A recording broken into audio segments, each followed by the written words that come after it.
Well, good morning, almost good afternoon, and thank you both for joining us. It's really a privilege for the U.S. Chamber of Commerce and I think our audience. So, Madam Vice President, I'll start with you, if you don't mind. So, you have been a leader on Africa policy in the Biden-Harris administration, and you visited, Suzanne mentioned Ghana, Tanzania, and Zambia last year. We missed you in Kenya. I'll get there, I promise. I will get there. And you focus specifically on investing in innovation and investing in young people and investing in women. Yes. So why did you take that approach, and what are your lasting impressions from the trip? What did you learn that was particularly interesting? Well, thank you, Madam Ambassador, and Mr. President, it is good to be with you on this stage. I strongly believe that we are at a moment where we should revisit and upgrade and update the narrative of the relationship between the United States and the continent of Africa. When you think about the continent, the median age is 19 years old. 19. It is predicted that by 2050, 1 in 4 people occupying space on Mother Earth will be on the continent of Africa. So when I think of it just from that perspective, many could rightly argue that the future is on the continent of Africa. Yes. And when I think, Mr. President, in particular about your leadership in Kenya, I think this is empirical evidence of the need, of the imperative of the United States through our government and private sector partnering with Kenyans, with the Kenyan government, in a way that recognizes the extraordinary opportunity for continued investment writ large in innovation. Thinking about what we must do as a global community around addressing crises like the climate crisis. What we can do through those investments that makes clear and real what we know to be the growth, that broad-based economic growth that occurs wherever and everywhere when you invest in women. And then doing that work through a partnership that also appreciates it is good for American business to be invested in relationships that contribute to global stability. Global stability, of course, results also in global economic stability. And so for all of these reasons, I simply believe it is the right thing to do, not to mention the intertwined history between the continent and our country. But also, if we are going to be at all forward-thinking, it is an imperative. And again, that all brings me back to the continent of Africa and Kenya as an example of a vibrant partnership. Great, thank you very much. The doing things before you have a crisis is a lot easier than waiting until afterwards. Yes. Mr. President, you have been a tremendous champion for tech and innovation in Kenya, and its ability to spur economic development and promote opportunity. So, and also, by the way, advancing gender equality and inclusion. So just love to hear your point of view, maybe your evolving point of view on the power of technology and what it can do for Kenya. And for those of you who don't know, Kenya was the largest destination for startup capital on the continent in 2023, ahead of Nigeria, ahead of South Africa, and ahead of Egypt, which is quite a remarkable achievement. Thank you very much. And thank you very much, Vice President Kamala Harris, for finding time to engage with us in this very important American Chamber of Commerce Kenya meeting. Speaking about technology and speaking about opportunities in the technology space, 3 things come to my mind.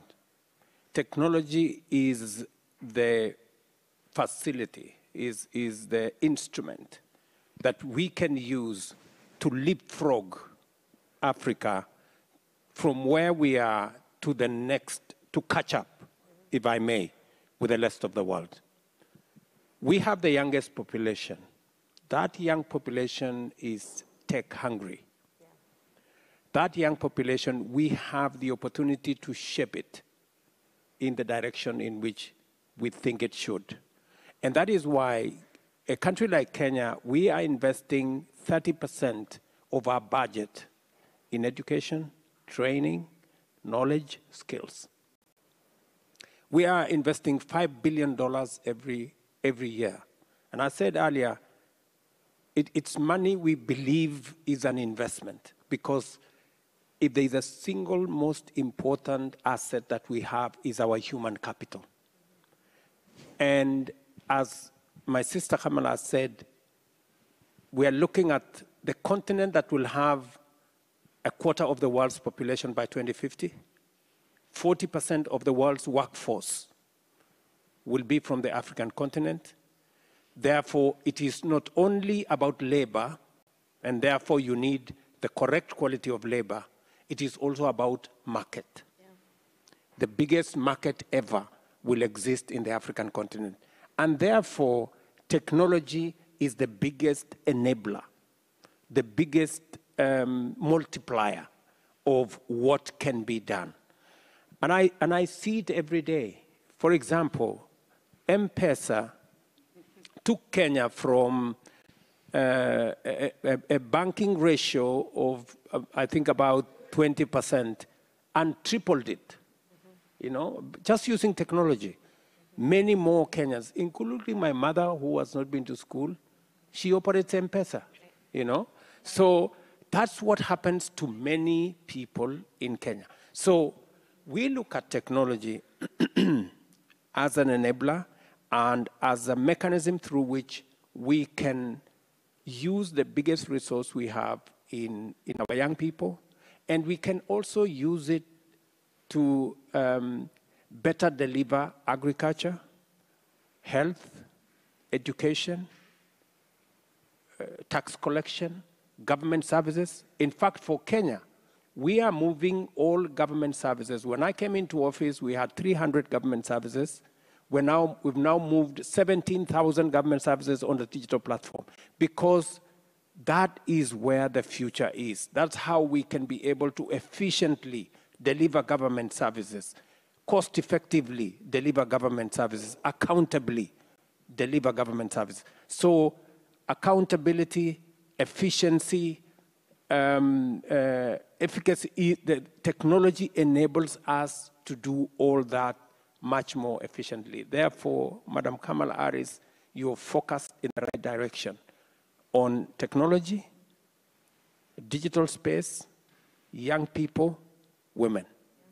I think that space is the space that will give us the greatest output as we go into the future. And it is, for example, the reason, just before you came in, we have signed in to $1 billion investment using American technology from Microsoft, capabilities from G42, capital resources from G42, and renewable energy from Kenya, because Kenya has the extra asset of having tech-savvy human capital. G42 will tell you, and Microsoft, and I'm sure they are in this meeting, Microsoft will tell you some of their best human capital come from Kenya. Yeah, that's right. That's right. That's right. Madam Vice President, you might be interested to know that Kenya is the home to the only semiconductor technology on the continent, and 70% of their engineers are women. Ah. So, pretty remarkable. Fantastic. So I know how hard you've been working on the digital inclusion project, and I think today you're going to talk a little bit about the progress that you've made, and you know, building on the trip that you made to Africa. So maybe you can bring us up to speed on what you've accomplished and how you're feeling about the whole program. I will, but first I just must thank you, Meg Whitman, for taking up the position of being ambassador. I've known the ambassador for a long time, I say with a bit of bravado as a proud Californian, and your work and your groundbreaking work in technology is extraordinary, and this is just the perfect moment that you would step up and serve in this capacity, and I thank you for that. Thank you. Thank you.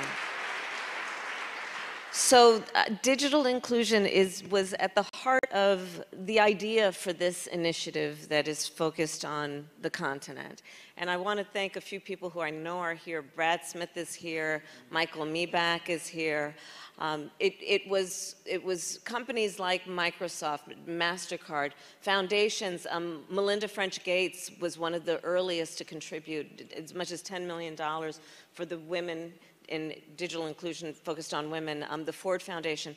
Private investment, US investment, will be dependent and reliant on in rule of law, on democracy, on an adherence and respect for human rights.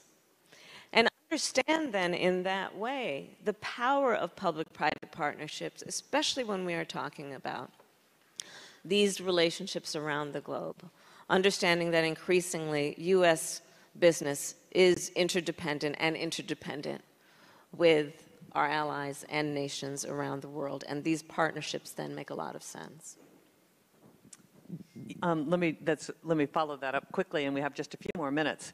But, Mr. President, tell us a little bit about how you think about these partnerships and how you think about American, since we're here in America, how you think about the American companies and how they're helping you to build out this ecosystem.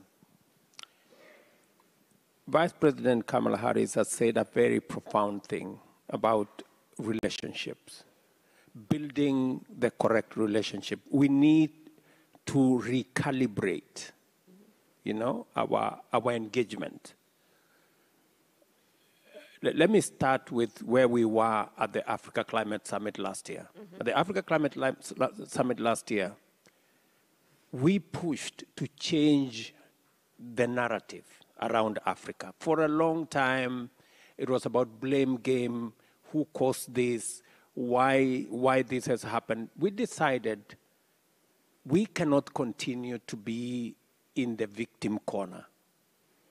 Let's get ourselves and project a new narrative. Kenya and Africa can be part of the solution.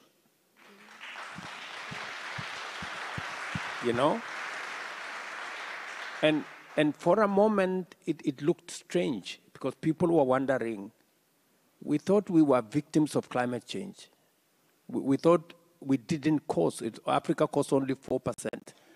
How can we be part of the solution? We're saying we have the largest resources of renewable energy. We have the youngest population. We have 60% of the world's arable land, which we can use smart agriculture. We have the natural carbon sinks. We have the largest minerals that are even necessary for energy transition.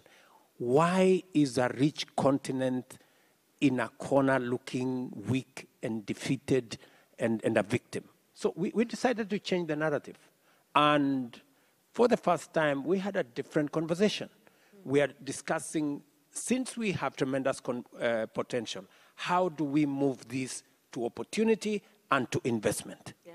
That is the conversation. So that's point number one. And we must have it both ways. We have some work to do on our side.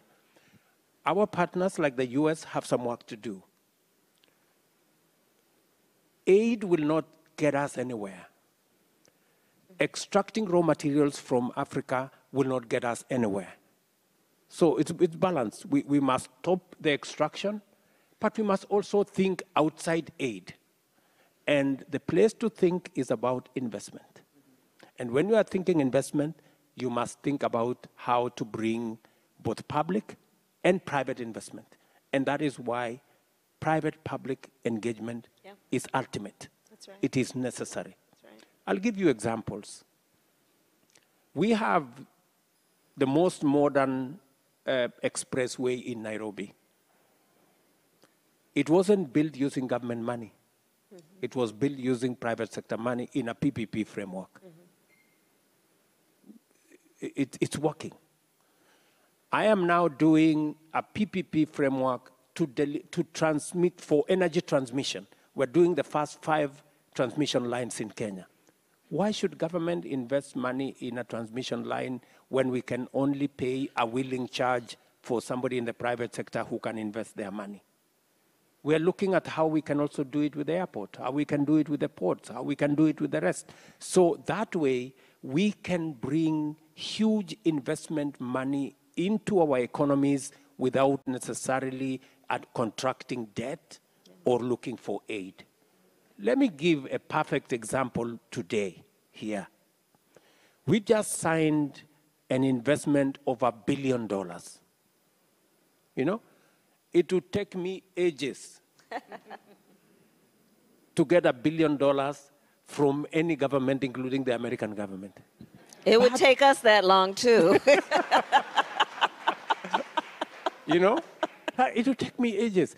But the private sector can do it. They will bring the $1 billion because it makes business sense to them. That's right.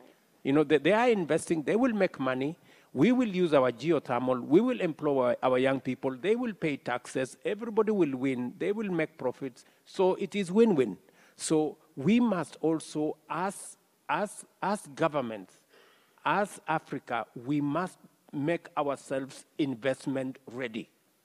So that by eliminating barriers, eliminating roadblocks, making it easy for those who want to invest in our corner to do so. And that is why, one more thing, that is why we are having an engagement to make sure that Africa is not unfairly profiled as a risky continent, and thereby making investors, you know? And it is the reason why I was having a very robust engagement with President Biden, and I must thank him profusely because he agreed with me that we need a reform of the international financial architecture so that we make it fairer, so that all countries, all continents can access finances without unnecessary profiling and without making them pay more than they should. So, believe you me, I think we are having the right conversation. I think we are having the right conversation. And conversation around having a level playing field so that both public and especially the private sector can do what they do best, and government can facilitate and do what we can do best. Well, thank you very much. It is my responsibility. It's my responsibility to get Madam Vice President to her lunch that she is hosting. But I want to commend your leadership on this subject. Thank you for what you do for Africa. And if you want to just say one last word, we really, a round of applause for the Vice President. She's done a remarkable, remarkable job. Thank you. I will emphasize the point that President Ruto made. The capacity that we have in public-private partnership is being illustrated around our focus on the continent of Africa. And let it be an example as we think about future-forward policy.